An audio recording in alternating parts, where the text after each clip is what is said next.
नमः सिद्धेभ्यः। ॐ नमः सिद्धेभ्यः। ॐ नमः सिद्धेभ्यः। निर्मल जल सामान्य है जिनका चंदन से दिव्य वचन। अक्षत सम अक्षत है श्रद्धा। सुमनो सा सुंदर है तन। नैवेद्य चरित्र ज्ञान है दीपक। वसु विधि करते धूप दहन। ध्यान सुफल है अर्घ्य समाधि। मुनिवर तुमको नित्य नमन। अनर्घ पद को पाने गुरुवर। मेरा अर्घ समर्पित है। एक जीवन क्या सौ सौ जीवन। गुरुवर तुम्हें समर्पित है। ऋषिवर तुम्हें समर्पित है। देवादिदेव 1008 कैवल्य कमलापति श्री आदिनाथ भगवान की। देवादिदेव 1008 घाटोल के बड़े बाबा श्री वासुपूज्य भगवान की। देवादिदेव 1008 वर्तमान शासनक महावीर भगवान की। अनंतानंत सिद्ध परमेष्टि भगवंतों की। सिद्ध चक्र महामंडल विधान की। परम पूजिक स्वाट आचार्य पेवर गुरुवर श्री विद्यासागर जी महामुनिराज की। 3 कमनों करोड़ मुनिराजों की। साक्षात विराजमान कपूरमूर्ति मुनिवर श्री विमल सागर जी महाराज की। वंदनीय मुनि संत की। धर्म स्नेही पबात्मा हो।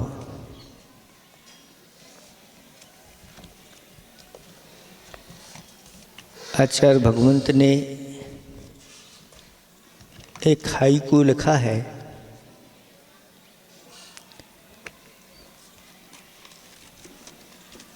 अंतरिक्ष में ना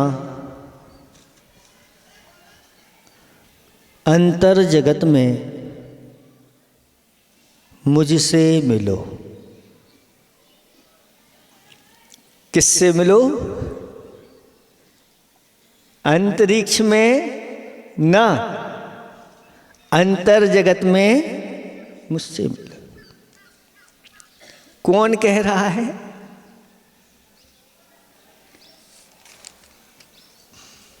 जब भी भगवान की बात होती है तो हमारी दृष्टि कहाँ चली जाती है? ऊपर वाला। ऊपर वाला चाले। और भजन भी पढ़ते हैं आप लोग। कौन सा है? ऊपर वाला। थोड़ा सा ऊपर करो। ऊपर वाला पासा फेंके नीचे चलते दांव। मतलब ऊपर वाला ही पासा फेंक रहा है।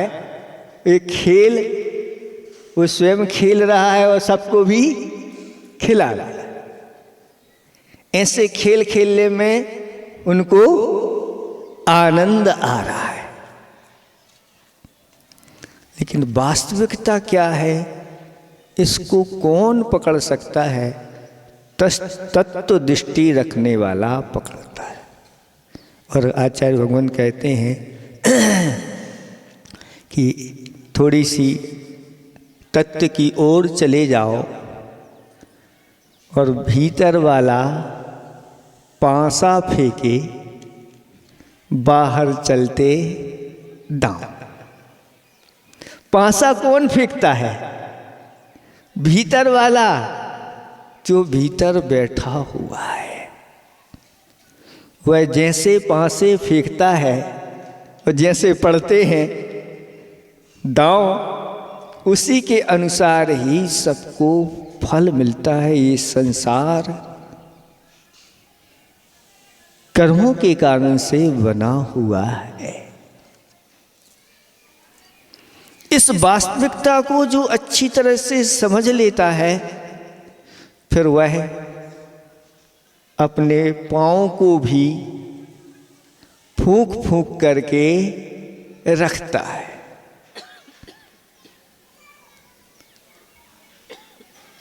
और जिसको इसकी समझ नहीं आती वह करता रहता है, अनेक प्रकार के ऐसे दुष्कर्म करता रहता है और निरंतर उनके दुखों को भोगता रहता है।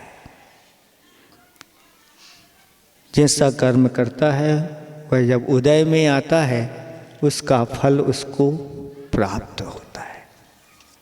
कर्म दिखाई नहीं देते लेकिन कर्मों का फल दिखाई देता है। अच्छे बुरे के रूप में, सुख दुख के रूप में, संपदा विपदा के रूप में, अनेक प्रकार की यह विचित्रता संसार की कर्मों के कारण है। इसलिए आचार्य भगवंत कहते हैं कि सब भगवान के ऊपर मत छोड़ो, भीतर भी जो बैठा हुआ है क्या क्या नहीं करता रहता है, स्वयं करता है और थोप देता है दूसरों के ऊपर। इसलिए अंतरिक्ष में ना, अंतर जगत में मुझसे मिलो। कौन कह रहे हैं? भगवान कह रहे हैं। तुम बार बार ऊपर मत देखो। बताओ भगवान के दर्शन कैसे करें? किसी ने एक प्रश्न रख दिया कि भगवान के दर्शन आंख खोल के करें महाराज कि आंख बंद करके करें? क्योंकि भगवान तो अंतर जगत में है, कैसे दर्शन करें? बोलो, आंख खोल के करें कि आंख बंद के? आंख खोलते हैं तो भगवान के साथ साथ बहुत सारे लोग भी दिख जाते हैं, और आंख बंद करके देखते हैं तो सिर्फ भगवान होते हैं, वो हमारे अंदर बिल्कुल ऐसे बैठ जाते हैं। तो कैसे करें?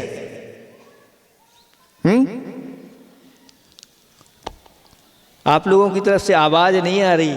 एक आसन चल रहा है कि उपास? आंख खोल के करें, आंख खोल के करें। और बंद करने वाले कितने हैं? कोई नहीं है बंद करके? हैं अभी बंद करने वाले भी कह रहे हैं, हाँ बंद करके भी। ये विवक्षा समझो, अनेकांत धर्म है हमारा। कहीं मिलेगा कि आपको भगवान भीतर मिलेंगे और कहीं लिखा मिलेगा भगवान। जब भगवान आपके सामने हो तो फिर आंख बंद करने की जरूरत नहीं।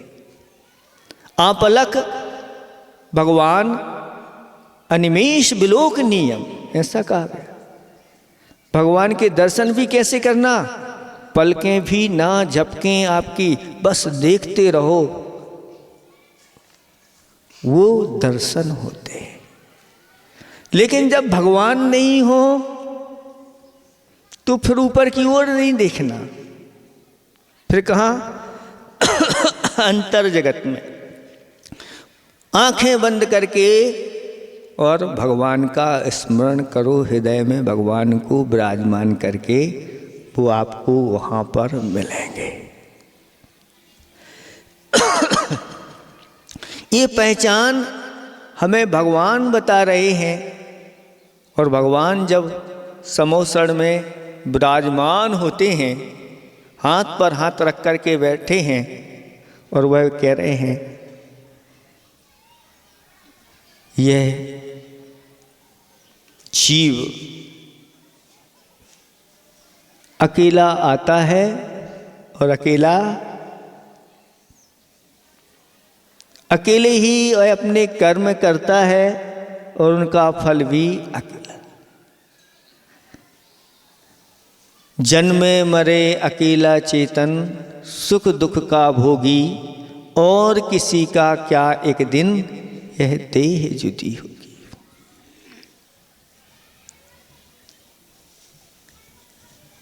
एक अकेले आप तो अलवेले, पे नेक हैं चेले। भगवान तो समुद्र में एक अकेले रहते हैं, जैसे कहते हैं आकाश में सूर्य अकेला रहता है। ऐसे ही भगवान भी अपने आत्म चतुष्टय में लीन रहते हैं, दुनिया से कोई लेना देना नहीं। लेकिन इसके साथ साथ ये भी कहते हैं कि भगवान सूर्य के समान तो हैं ही, लेकिन चंद्रमा के समान भी है। जैसे चंद्रमा है और चंद्रमा के साथ बहुत सारा परिवार भी है, ग्रह नक्षत्र तारों का। ऐसे ही जहाँ भगवान विराजमान होते हैं, वहीं पर वह समुद्र में बहुत सारे जो गणधर परमिष्टि आदि मुनिराज होते हैं, उनसे वह घिरे हुए सुशोभित होते, अथवा 12 सभाओं से घिरे हुए भगवान बीच में बैठे। ऐसा लग रहा है कि चंद्रमा चारों तरफ से ग्रह नक्षत्र आदि तारों से घिरा रहता है। ये सारी विवक्षाएं हैं। इन विवक्षाओं को जो समझ लेता है, वह व्यक्ति फिर कहीं गाफिल नहीं होता। एकत्व भावना ये कहती है कि अपने आत्मा के स्वरूप को आप अच्छी तरह से समझ लो। हम बहुत कुछ अनादिकाल से दुनिया में सब कुछ हमने देख लिया है, जान लिया है। पूज्य क्षमा सागर जी महाराज हुए हैं, उन्होंने एक कविता लिखी और उन्होंने कहा मैंने पर्वत लांघे, नदियां पार की, कई रास्ते चलकर तय किए, आकाश की ऊंचाइयां, समुद्र की गहराइयां नापी, सारा जगत देखा, सभी को परखा।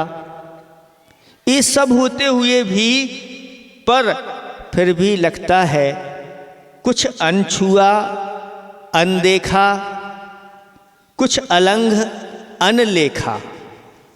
ये सब करने के बाद भी अभी कुछ बाकी रह गया।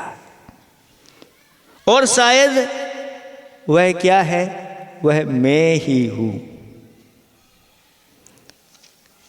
मैंने अपने को देखा नहीं, अपने को जाना नहीं, अपने से परिचय नहीं किया, अपने को अनेक प्रकार से उसकी गहराइयों में नहीं गए, उसकी ऊंचाइयों में नहीं गए, उसके गुणों की ओर हमारी दृष्टि नहीं गई, और हम सब कुछ दुनिया की सब चीजें देखते रहे।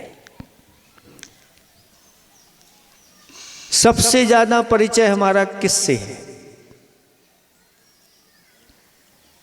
बताओ।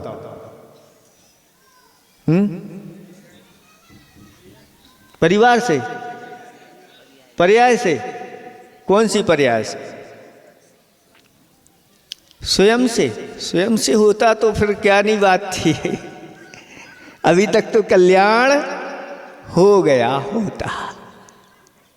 स्वयं से हम परिचित है ही नहीं। स्वयं की ओर हम कितना देखते हैं, स्वयं की सेवा कितनी करते हैं। स्वयं का अर्थ आप अपने शरीर से लगा रहे हो, है ना? ऐसी तो नहीं है। इस शरीर की देखभाल, तो सच्चा साथी कौन सा है? आपका शरीर। तो फिर परिवार, कुटुंब, तन धन को साथी समझा था, पर ये भी छोड़ चले जाते। धन तो साथी होगा ना, वो भी नहीं तो तन तो होगा। तो मन भी छूट जाता है।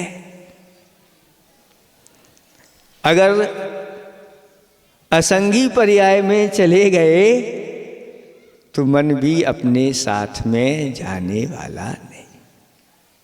मन तो तब प्राप्त होता है जब संगी पर्याय है, तो तन धन मन ये सब छूट जाते। इसलिए अध्यात्म ग्रंथों में लिखा, मैं तन स्वरूप हूँ, ना मन स्वरूप हूँ, ना वाणी स्वरूप हूँ, ना कर्म स्वरूप हूँ, ना नो कर्म स्वरूप हूँ, ना इंद्रिय स्वरूप हूँ। इन सबसे मैं अलग ही भिन्न हूँ। ये स्वरूप जब तक ये सिद्धांत गाढ़ नहीं होगा तब तक आगे की यात्रा प्रारंभ नहीं होगी। कर्म सिद्धांत, इसके ऊपर भी सिद्धांत करो और साथ साथ धर्म के ऊपर, और धर्म को धारण करने वाला कौन?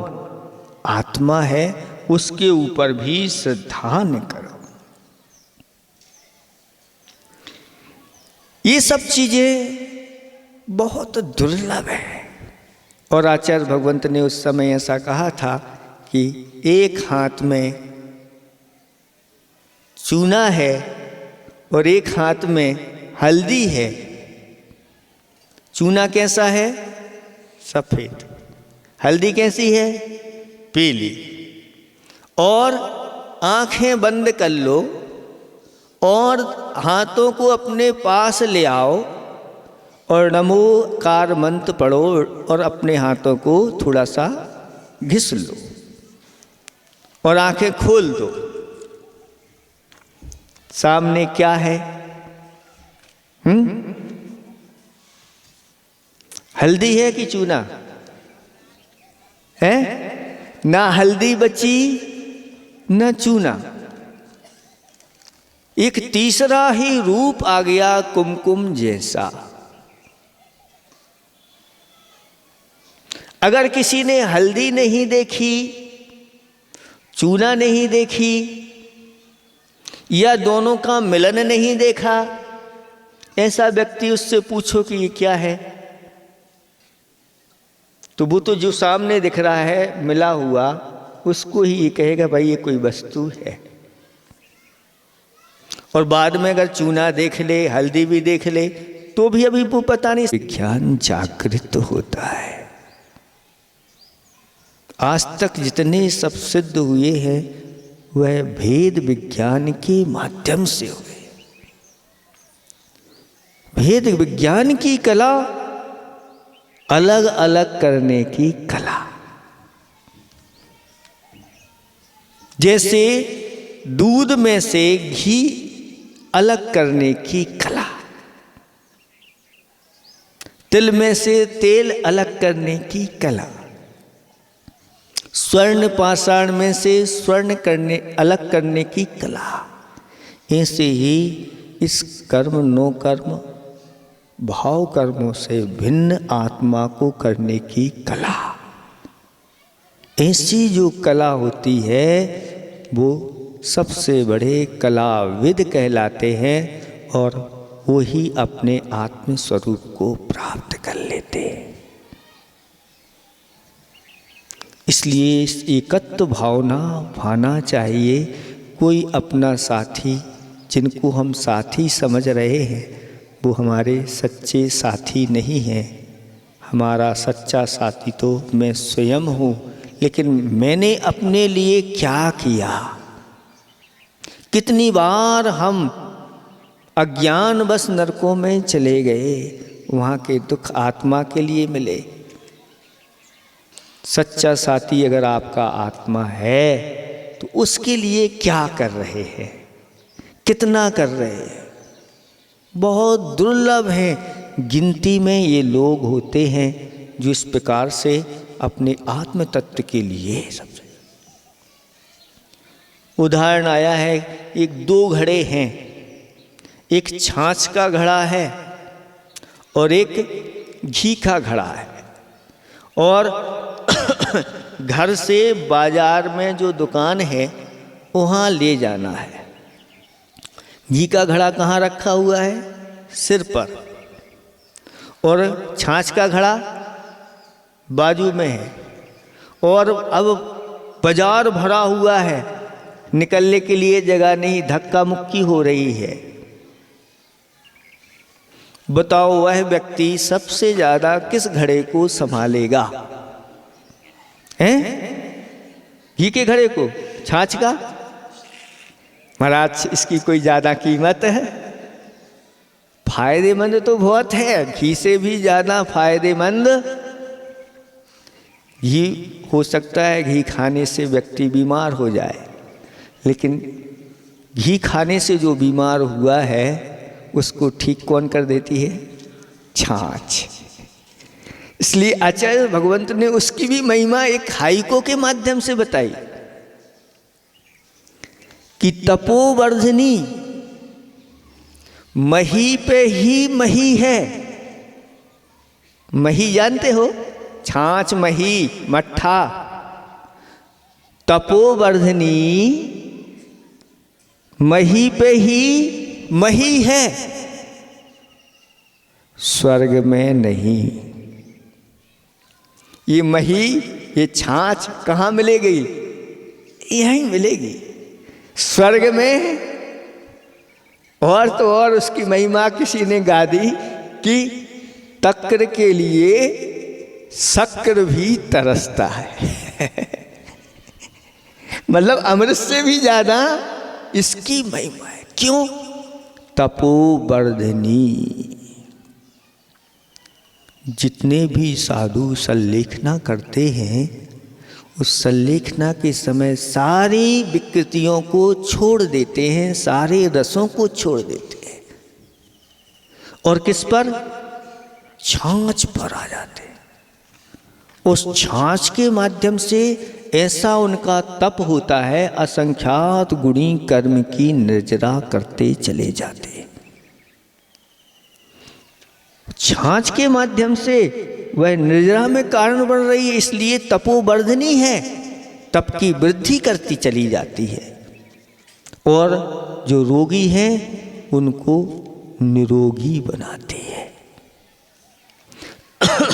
कई ऐसी बीमारियों वाले गुरुजी के पास पहुंच जाते हैं। गुरुजी कहते हैं सब बंद कर दो, अब तो ये जाने वाले हैं, अब जाने वाले कैसे हैं? इनको कल से छाछ और लौकी का पानी बस ये देना प्रारंभ कर दो। और एक आध महीने लगातार चला नहीं, ये बिल्कुल ऐसे हो जाते हैं कि अभी ये बरसों और जिएंगे। अब हमें क्यों संलेखना लेना है? अभी नहीं लेना, अभी तो बहुत तेजी से भूख लग रही। ये रोगों को भी दूर कर देती है, तप की वृद्धि करने वाली है। यह छाछ कहलाती है, इसको छाछ कहा है। तपोवर्धनी मही पे ही मही है। मही यानी धरती, मही माने धरती, और मही माने मट्ठा। मही पे ही मही है, धरती पर ही मही है, स्वर्ग में नहीं। इंद्र भी चाहता है कि मैं जल्दी से जल्दी इस पर्याय से जैसे ही पहुंचूं, मनुष्य जीवन धारण करूं, उसमें संयम धारण करके ऐसे ही मैं तप करूं। तप की महिमा अपरंपार है, लेकिन डरते हैं क्या होगा। तो शरीर से राग होने के कारण से ये सब चीजें ऐसी हो जाती हैं। जब तक इस शरीर के प्रति हमारा ममत्व भाव रहेगा, तब तक संसार छूटने वाला नहीं। और जैसे ही शरीर के प्रति निरीह हो जाते हैं, ममत्व कम हो जाता है, तप की ओर आगे बढ़ा देते हैं, तो कहते हैं बस अब आपने शुरुआत कर दी है, जंग चालू कर दी है। अब ये जंग कब तक चलेगी? जब तक किसी ने मान लो संकल्प पूर्वक व्रत ले लिए कि मैं पर्युषण में 10 उपवास करूंगा, 10 साल तक करूंगा, बस उसने जंग छेड़ दी है।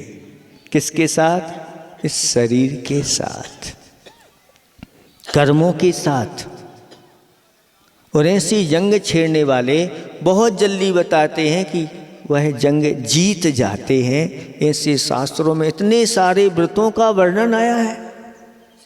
अष्टांगिक व्रत तो चल ही रहा है, इसकी महिमा शुरुआत में आप लोगों को बताई थी। जिस प्रकार की जंग छेड़ देते हैं, आगे जाकर के उनको सब अनुकूलताएं मिलती चली जाती हैं। संयम आदि धारण करके अपने शुद्ध आत्म तत्व को प्राप्त कर लेते हैं। इसलिए कल कहा था कि जब तक यौवन है अच्छे अच्छे कार्य कर लो, कोई अपना नहीं कब छोड़ के चले जाओ। सब छूट जाते हैं यहीं पर। कोई कोई नु नथी रे, कोई कोई नु नथी रे। आप लोग कोई कोई नु नथी रे।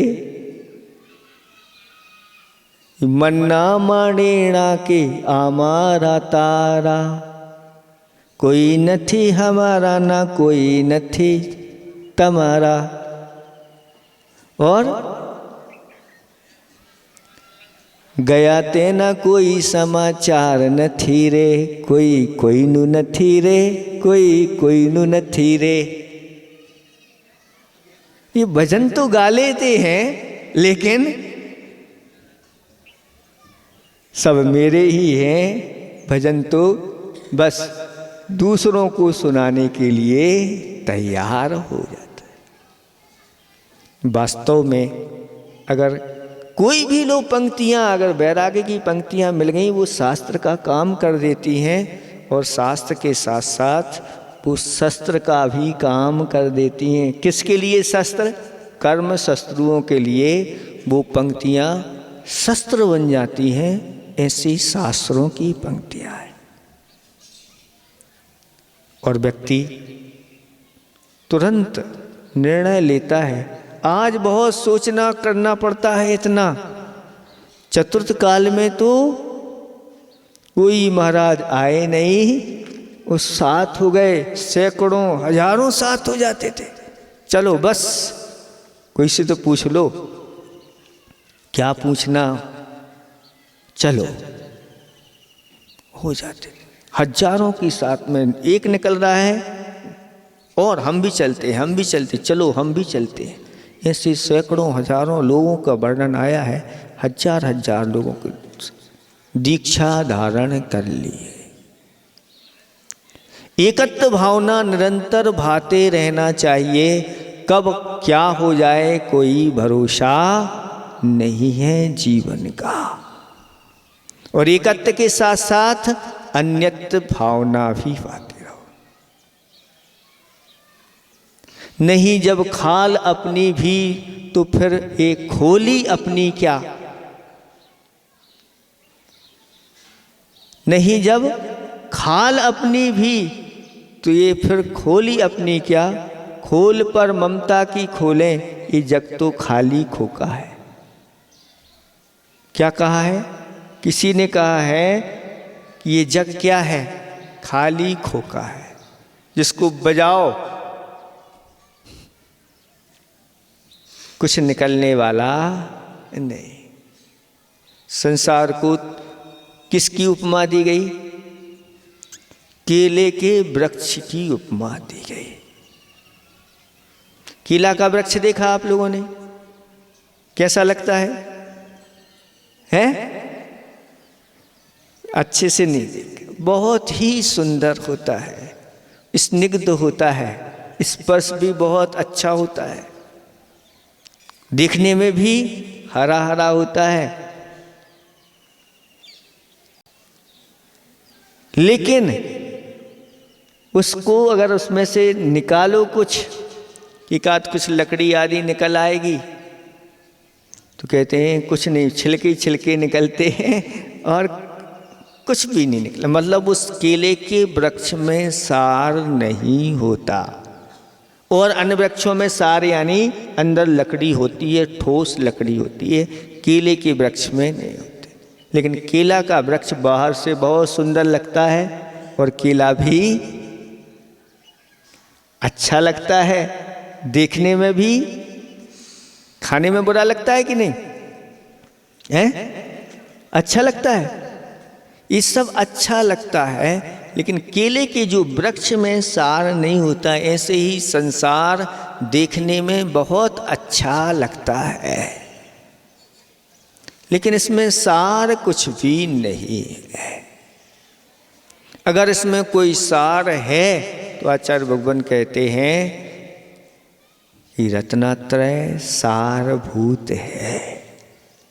बस उसको प्राप्त करने के लिए पुरुषार्थ कर दो, और अगर उसको प्राप्त करके आप साधना करते हैं तो जो तत्व का सार है वह हमें प्राप्त हो जाएगा। तो शरीर से भिन्न, जब शरीर हमारा साथ नहीं जाने वाला है, फिर दुकान, मकान, पुत्र आदि, मित्र आदि ये अपने साथ कैसे जा सकते हैं? ये हकीकत है, सब जानते हैं, बताने की जरूरत नहीं, फिर भी महाराज उपदेश सुनाओ।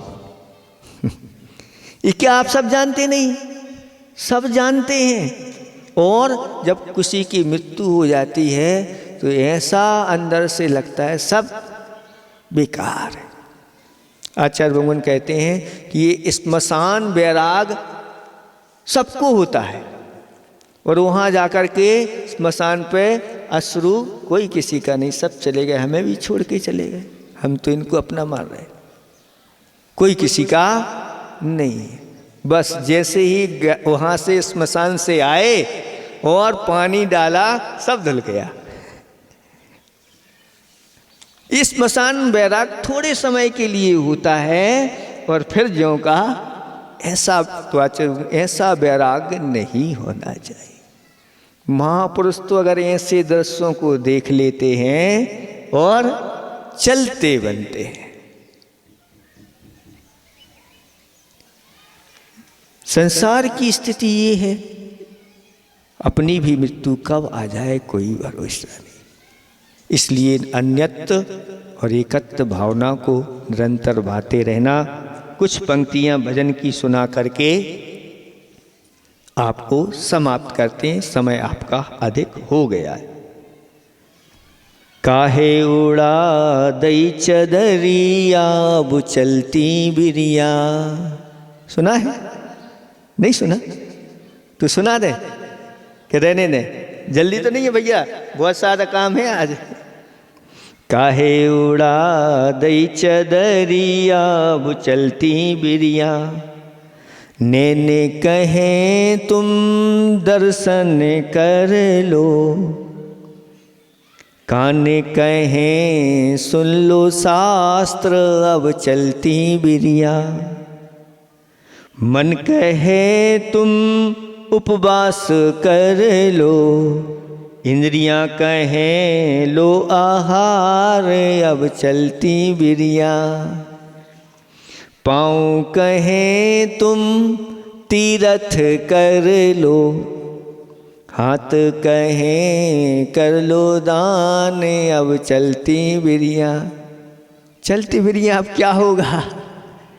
लेकिन उस समय कुछ आता भैया, अब जाने वाले हैं कुछ तो, लेकिन उस समय करने की कोई शक्ति नहीं रही। आत्म राम जब निक्सन लागे, आत्म राम जब निक्सन लागे, चढ़ गई आँख पुतरिया अब चलती बिरिया, भीतर से जब बाहर लाए, तज दई महल अटरिया अब चलती बिरिया, चार जने जब लेकर चाले, पहुँचे हैं मरघट नगरिया अब चलती बिरिया, लकड़ी की जब चिता बनाई, उड़ गई सोने चिड़ैया अब चलती बिरिया, किस जले जैसे घास का पूरा, हाड़ो जले जो लकड़ियाँ, अब चलती बिरिया। चलती बिरिया क्या होता है सब जानते हैं, लेकिन फिर भी बार बार इन उपदेशों के माध्यम से आचार्य भगवंत कहते हैं कब इनके अंदर जागृति आ जाए। जागृति आ जाए बहुत अच्छा है, लेकिन आगे भी ये संभल करके रखें और अच्छे अच्छे कार्य सत्कार्य अपने जीवन में करके इस संयम को धारण करने के लिए मनुष्य जीवन मिला है। चूकना नहीं, चूक गए तो ये फिर ऐसे ही निकल जाएगा। अहिंसा परमो धर्म की। परम वंदनीय मुनिवर श्री विमल सागर जी महाराज की दोनों हाथों को जोड़े। जावाणी के ज्ञान ते सूझे लोकालो, सो